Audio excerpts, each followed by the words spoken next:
what a what an interesting tale this one has behind it. So I was unsure as to what movie to check out this weekend, and so I decided to do something I haven't done for a number of years, and I actually let my students decide. I sent out a Google Doc with a little survey, and they got to select the film I was going to review, and that's a dangerous proposition. I don't know, several years back, I let my students decide what movie I was going to go see, and they sent me to go see Den of Thieves, which, I'm not lying, it sounds like a joke, but some of the best acting any of them ever did was selling me on that piece of shit. Like, they were meticulous. This little group of them, like, got together. They acted like they were watching the trailers and going, oh, this one looks good. Oh, that doesn't look as good. Oh, we shouldn't send it. Well, Mr. Lawrence, we watched all the trailers, and we think this one looks like, they really put some work into it. And the thing is, they punked me. They punked me. They knew it was going to be the shittiest one, and that's the one they sent me to. So, like, I was mad, but I was also kind of proud. Like, they really set me up. Not so much with this one. So, but by a 50% margin, this was the film that was selected, not counting the 2 votes for me to watch High School Musical and the SpongeBob SquarePants movie.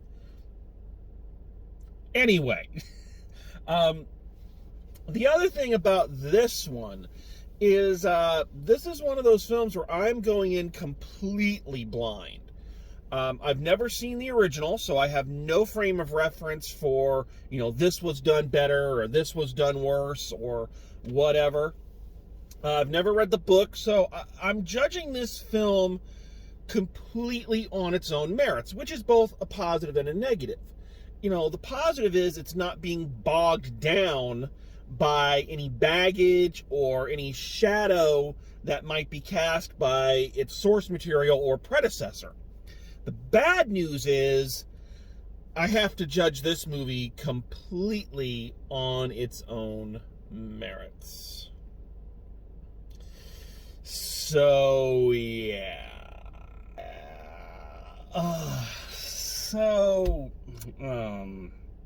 I think it's once again time for us as film goers and movie reviewers and whatnot. It is time to hop on one of my favorite modes of transportation, the bland wagon.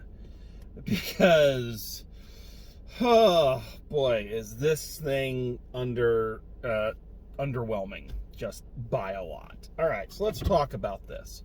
So, if like me, you've never seen this or have no idea, let's talk a little bit about what it's about. So, it's based on a novel by Stephen King, and in this story, a shady corporation is doing experiments on people with who have exhibited psychic abilities, push, as they call it.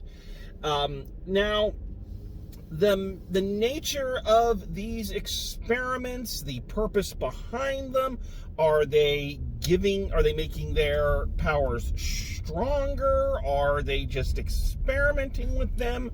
None of that is ever really made clear. What the overall goal of this evil corporation is very unclear. It seems like they are simply doing this for the exact same reason that Dr. Clayton Forrester decided to remove all of TV's Frank's blood and replace it with antifreeze.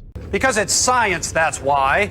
So, in the midst of this, they experiment on 2 young people who, again, in circumstances that are never adequately explained or touched upon, the 2 of them escape and get married, I guess. That's the other thing. It's very unclear as to whether these 2 young people, whether they were already married, whether they were in love in the program, or whether they were just kind of 2 people who were there and managed to escape together and are just sticking together just out of obligation. It certainly doesn't seem like they have any affection for each other. The scenes they share it seems like it's like a complete burden for them to be around each other. The only reason they stick with each other is because they share, a child. It's unclear as to, was this a natural thing, or was Kirkwood Smith kind of being Mr. Sinister and trying to create an Uber baby? None of it's ever really explained or touched upon. I'm just going on what I'm seeing is that these two folks, one of them being Zac Efron, the only thing passing for a star in the film, they just don't seem to like each other very much. So, I don't know. I don't know what the story is there. But anyway, they have an Uber baby, and this Uber baby, a little girl named Charlie, of course, has stronger psychic power, so much so that she's able to be pyrokinetic and start fires, hence the title Firestarter. And they are living a somewhat idyllic suburban life without internet, without cell phones, blah, blah, blah. Trying to decide what to do with the young lady's blossoming abilities. The mother wants her to be trained, and Zac Efron is taking the Elsa and Anna's father approach to it, of teaching them to push it down and repress it, which, let me just send a little word of warning out to anybody listening who might be the parent of a child with supernatural abilities. The push it down and repress it approach never fucking works. All right? It just never fucking works. So don't even entertain that one. Just take him to Charles Xavier and let him do his thing, okay? Because the repression thing never fucking works. And it doesn't work to such an effect that our little heroine is having some troubles in school, because naturally, when you have superpowers, just as naturally as one parent is always going to want you to repress them, there's always going to be a school bully who targets you. None of these kids with superpowers ever go to school and are just like, yeah, I got this shit. No, they're always bullied because there's always got to be an inciting incident to trigger it. And I got to say, this kid gets like the lamest bully of them all. Some little redheaded jackass whose best insult is to call her a freak. And again, there's no bias for which he's doing this. He's just calling her a freak for, because I guess it's the only word he knows. Also, I gotta say, I hate in these movies how I hated the movie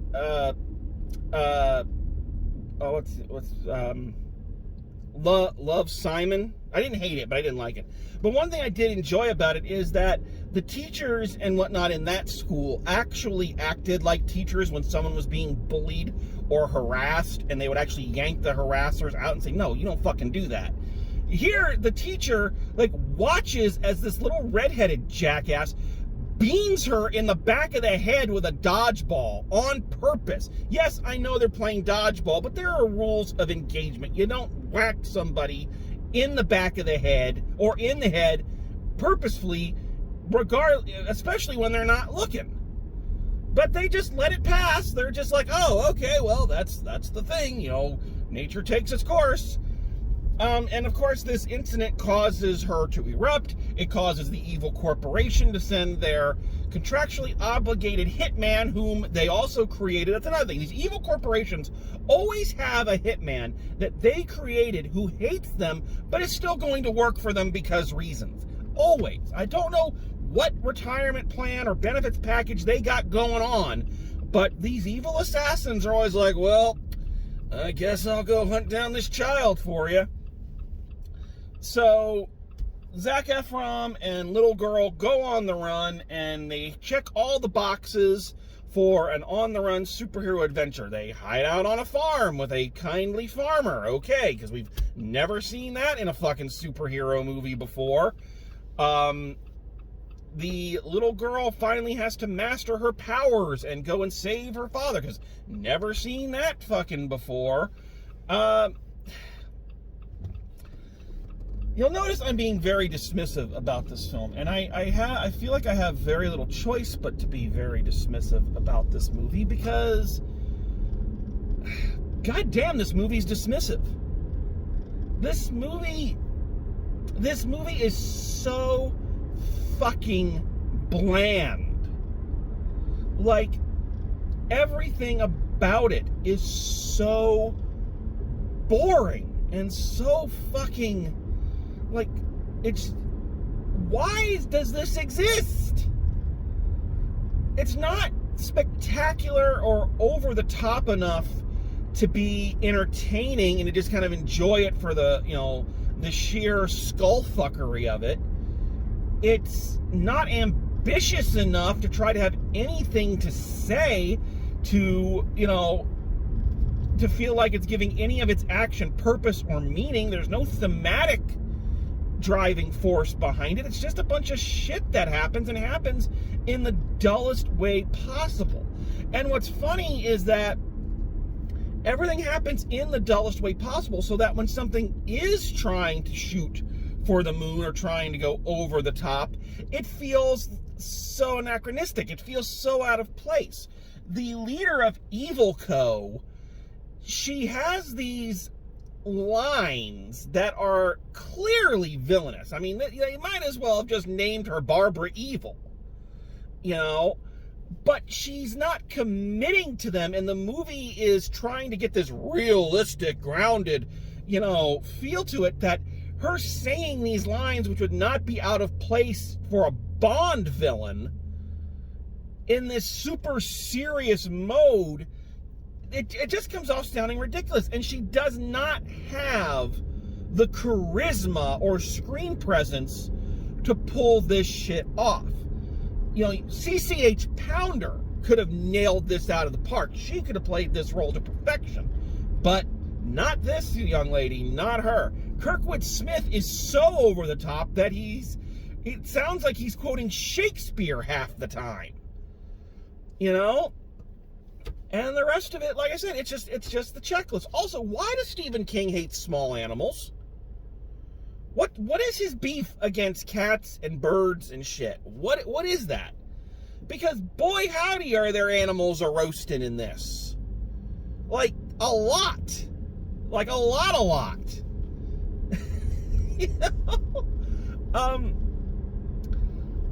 The biggest problem with this, well, before I do that, let me actually give a little bit of praise before I go full on with this, because it's going to sound like I'm just repeating things from the Chip and Dale review, ironically. What did Chip and Dale and Firestarter have in common? Anyway, so I got to give some credit to Zac Efron, who I think does a decent performance here, as good as you can. There's not a lot, and he is a very charismatic performer. He is a very charismatic personality, and all of that charisma has been stripped away, and in a way that's good. It shows that he can do a performance and not kind of fall back on his Disney training, which is good.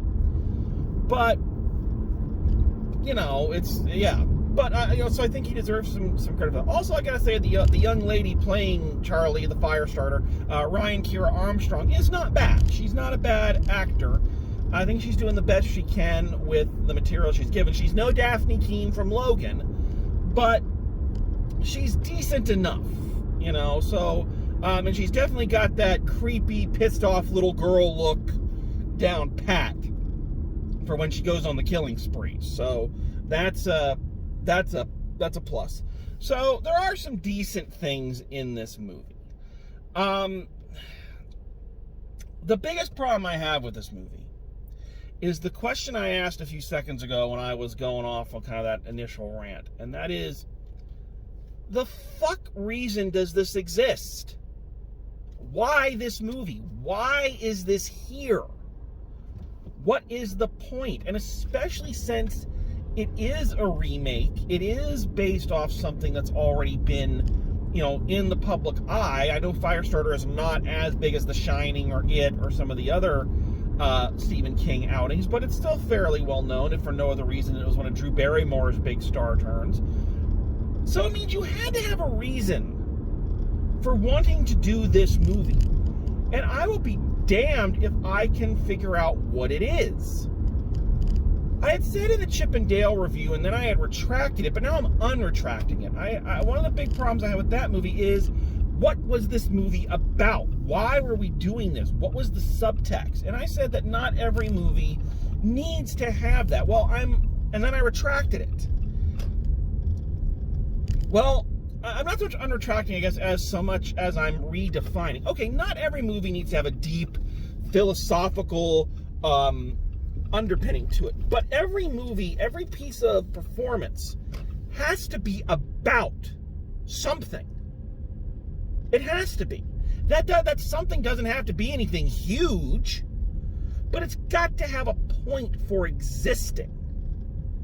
If there's no point, then what are you doing? This is when we get these cookie cutter studio films, is when there's no heart, no soul, no nothing to it. This film says nothing. The closest it gets is tries to put a spin on the old Peter Parker, with great power comes great responsibility, and teaching the little girl that just because you can hurt people, it doesn't mean that you should, or that, hurting people isn't right. That's about as close as it gets, but it half-asses that and then immediately retracts it. So, I think back, one of the things when I saw the trailer for this, one of the things that they used to advertise was from the studio that brought you The Invisible Man. Excuse me. Meaning The Invisible Man, the last movie I saw before the theater shut down in 2020. That movie, not perfect by any means, but that movie actually had something to say, using the concept of the Invisible Man to explore the concept of domestic abuse and abuse-related trauma. Okay? So there's something. What does this movie have to say? What are you doing with it? Is it and all the ones that it could be about are so tired that it's like, why do we need another one of those? Is it another film exploring the concept of puberty being an explosive time in a young person, particularly a young girl's life? It touches on that, but that's a very dated concept, isn't it? Oh, it's puberty. That girl's gonna get emotional. I mean, that's very 90s sitcom thinking, isn't it? But they dropped that. For a little while, it looks like they were going to go again with the tired Watchmen, The Boys thing of, if superheroes really existed, it wouldn't be a good thing. We haven't seen that 100 times, but they dropped that. Is it trying to go with the Jurassic Park, don't mess with nature? You were so busy, if you could, you didn't stop to see if you should, kind of thing. Is that what it's going for? If it is, it doesn't really commit to that. It's all just a bunch of stuff that happens with no real connecting tissue, no through line, no thematic underpinnings. It's just there. And as such, nothing has consequences, nothing has weight, nothing matters. It's just there on the screen, and you're like, okay, but why? For a minute there, it looked like they were going to go kind of crazy, and I was waiting for it. At one point, when Charlie is storming Evil Co. to rescue her father, she uses her push abilities to unlock all of these doors in the facility, and I thought, oh my god, she's unlocking all the doors where all the other mutants or experimented on people are being locked up, and they're all going to come out and they're going to go like fucking ape shit. They're going to go cabin in the woods on this corporation. Nope, didn't do that, because that would have been fun and entertaining, and maybe giving this movie a set piece to hang the rest of the picture on. But nope, can't do that. So they don't. Yeah, I was so disappointed, because it was not even over the top enough like Invisible Man to be into entertaining. It was just there. I don't have anything else to say about this movie. Literally nothing else. So let's wrap it up. So final grade for Firestarter, I'm going a D. That's not the right sign language. D. That's not the right sign language either. I'm sorry. I forgot how to do a D. It's been so long. I'm going a D minus, actually, on this. Because I cannot think of a reason you would watch this movie. The only thing keeping it from an F is that it's not ambitious enough to fail. You know, it's not. There's nothing in this that they tried to do and failed. They just fell asleep at the wheel and let it roll. So I'm going a D minus on this one. So there you go. My students have yet to send me to a good movie. Maybe this is why I should stop letting them decide. So there you go. So anyway, thank you for joining me. Thanks for coming along. And as always, drive safe, and I will see you at the movies.